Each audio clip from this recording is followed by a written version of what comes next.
He's just being dramatic. My mother-in-law's dismissive laugh crackled through the phone. Besides, Sophia's runway debut is a once-in-a-lifetime event. I couldn't miss it for a simple fever.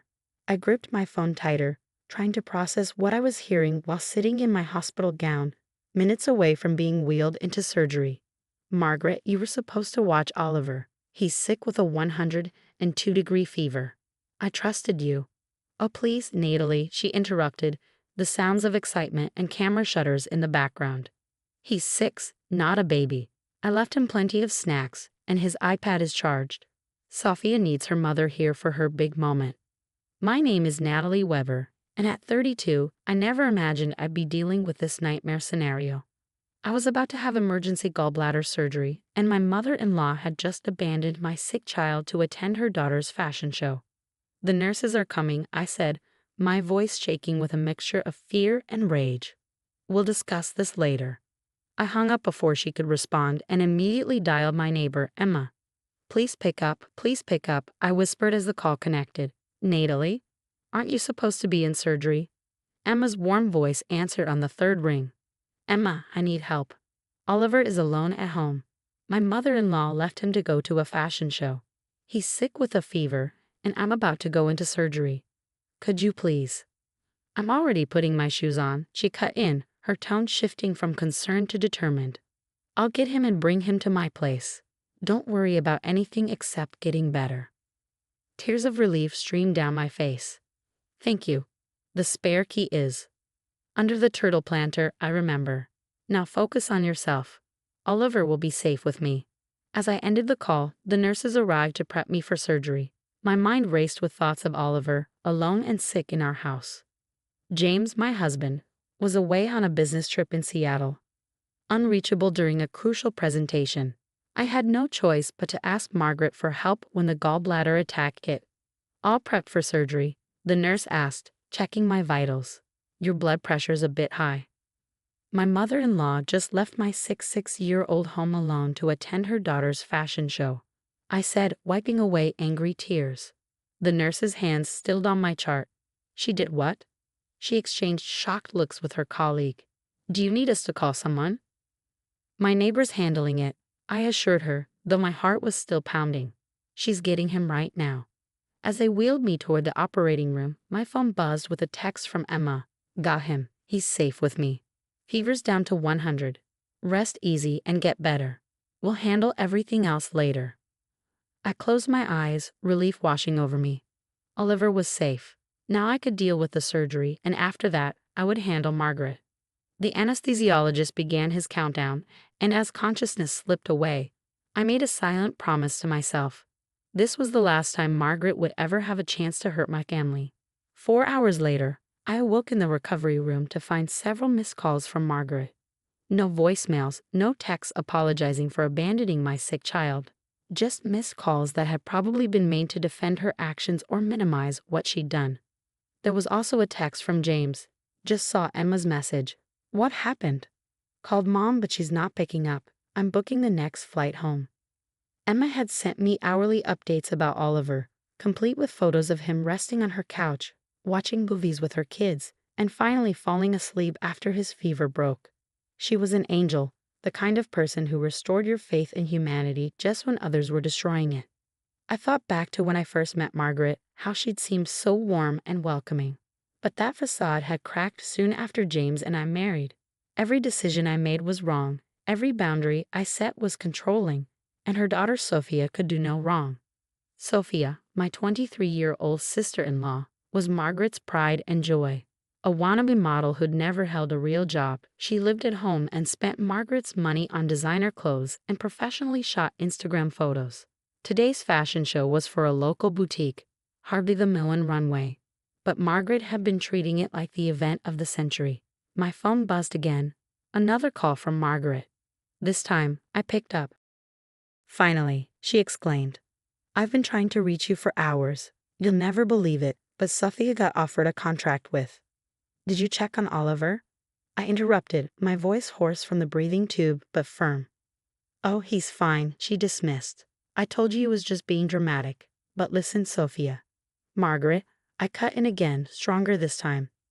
You left my 6-year-old child alone while he was running a fever of 102. He could have gotten worse. He could have needed emergency care. Anything could have happened. Don't be so dramatic, Natalie, she scoffed. You're starting to sound like Oliver. He gets that from you, you know. James was never such a needy child. My hand tightened around the phone. Margaret, what you did wasn't just irresponsible, it was negligent, it was dangerous, and it will never happen again. What's that supposed to mean? It means we're done. You will never be left alone with Oliver again. Ever. She gasped. You can't do that. I'm his grandmother. I have rights. You lost those rights the moment you decided Sophia's local fashion show was more important than Oliver's safety. I have to go now. The nurse is here. It wasn't true. No nurse had arrived. But I couldn't stomach another moment of her excuses. I hung up and blocked her number, then closed my eyes, exhausted but certain I'd made the right decision. A text from James popped up. Got on earlier flight. Landing in 3 hours. We need to talk about Mom. Yes, I thought we certainly did. And this time, things would be different. This time, I wouldn't back down. James arrived at the hospital looking exhausted, his suit wrinkled from the rushed flight. His face was etched with worry as he entered my room. How could she do this? He asked, sinking into the chair beside my bed. I've been trying to wrap my head around it the whole flight, but I just can't understand. Before I could respond, my phone lit up with a text from Emma. Heads up, your MIL just showed up at my house demanding to see Oliver. I told her to leave or I'd call the police. She's heading your way. I showed James the message, watching his expression darken. She's completely lost it, he muttered, running a hand through his hair. As if on cue, Margaret burst into the room, Sophia trailing behind her with a sulky expression. This is ridiculous, Margaret announced, waving her hands dramatically. Emma wouldn't let me see my grandson, and she threatened to call the police on me. Good, James said, standing to face his mother. Because what you did was practically criminal. Margaret's face reddened. Oh, not you too. I expected this hysteria from Natalie, but you're my son. You know I would never hurt Oliver. But you did hurt him, Mom, James shot back. He was sick and scared, and you left him alone to go to a fashion show. A fashion show? He turned to Sophia. And you were okay with this? Sophia shrugged, not looking up from her phone. Mom said he was fine. Besides, this was my big break. I just got offered a contract with. I don't care if you got offered a contract with the Queen of England, James interrupted. Nothing justifies leaving a sick child alone. Oh please, Margaret scoffed. When you were 6, I left you alone all the time, and you turned out fine. The room fell silent. James stared at his mother, something shifting in his expression. Is that supposed to make this better? He asked quietly, admitting you neglected me too. Margaret's face fell. I didn't. That's not what I. Get out, I said, my voice firm despite my post-surgery weakness. Both of you. Now. But my contract. Sophia started. Out? James shouted, making both women jump. After they left, James slumped back in his chair, looking defeated. I'm so sorry, he whispered. I knew Mom could be difficult, but I never thought. It's not your fault, I assured him, reaching for his hand. But we need to make some changes. Real ones, not just temporary boundaries she'll trample over in a week. He nodded, squeezing my hand. I know, and I support whatever you think is best. Oliver's safety comes first. Just then, Emma sent another update. Oliver's fever is completely gone. He's playing Mario Kart with my kids and asking when he can see his mom and dad. I showed James the message, watching him smile despite everything. Emma's been amazing through all this, he said. Unlike my own family. She's what real family should be, I agreed. Speaking of which, we need to talk about Christmas. James groaned. Mom's already been planning it. She's invited half the neighborhood to show off Sophia's modeling photos.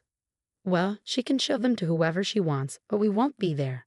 I think it's time we started our own traditions. Before James could respond, my phone buzzed with a series of texts from Margaret. This is all being blown out of proportion. I demand to see my grandson. Sophia is devastated that you've ruined her big moment. James, call me immediately. Your wife is turning you against your own family. I handed the phone to James, watching his jaw clench as he read the messages. Without a word, he blocked his mother's number on my phone, then did the same on his. Enough, he said firmly. She can't keep doing this to us. To Oliver. A knock at the door interrupted us. It was my doctor with my discharge papers.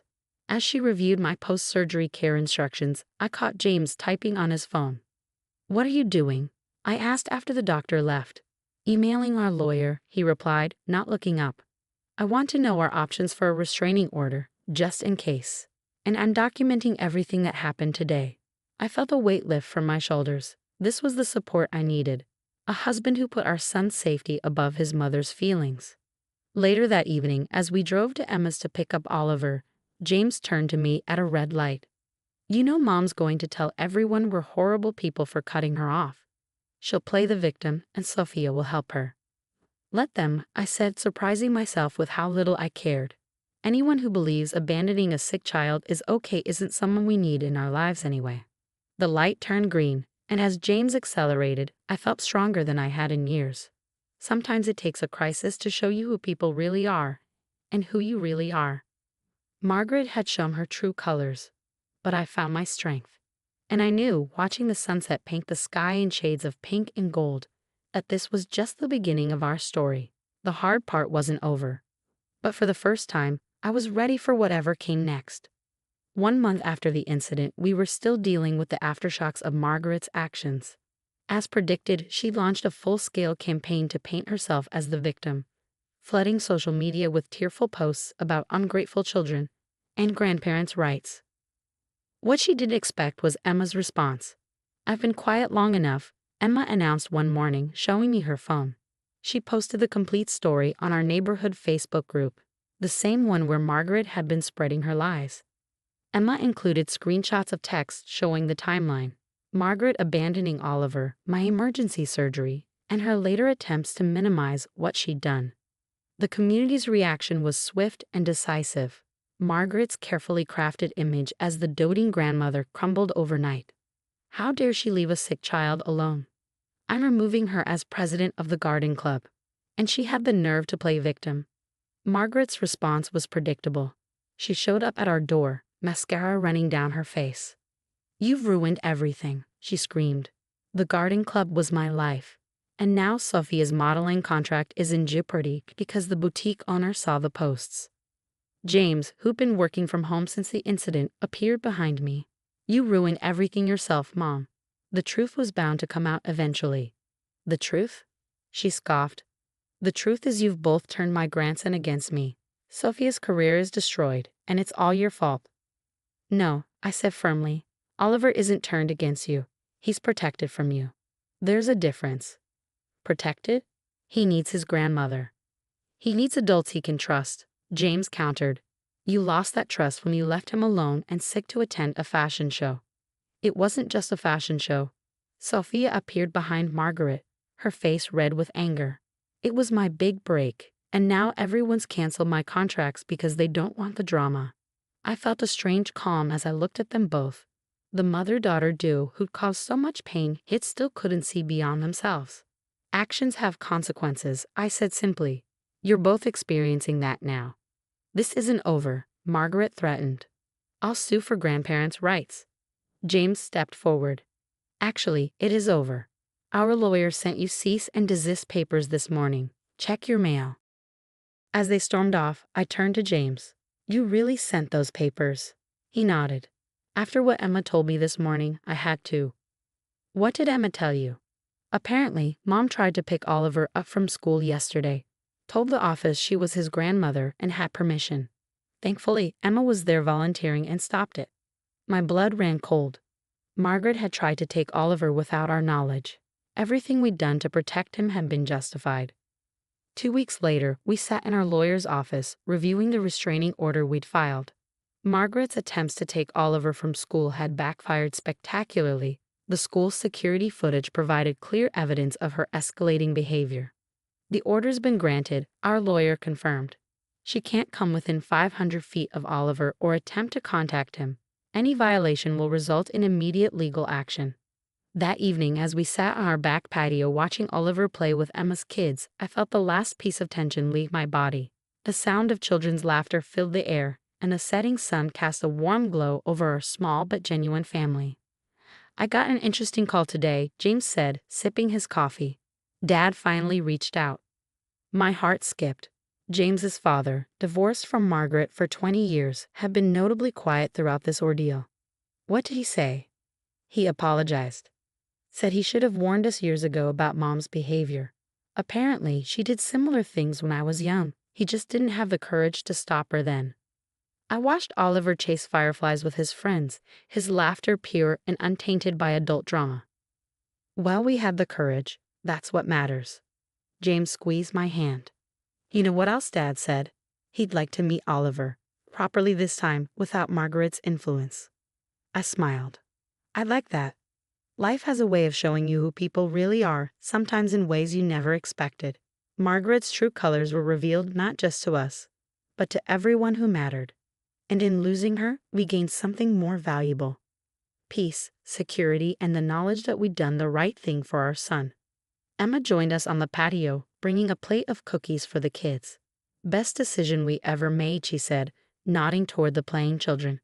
"Choosing our own family." She was right. Family isn't just about blood. It's about trust, respect, and putting children's needs first. Margaret never understood that, but we did. And in the end, that made all the difference. As the fireflies danced and the children played, I knew we'd written our own happy ending. Not the one Margaret would have chosen, but the one Oliver deserved. And really, that's all that ever mattered.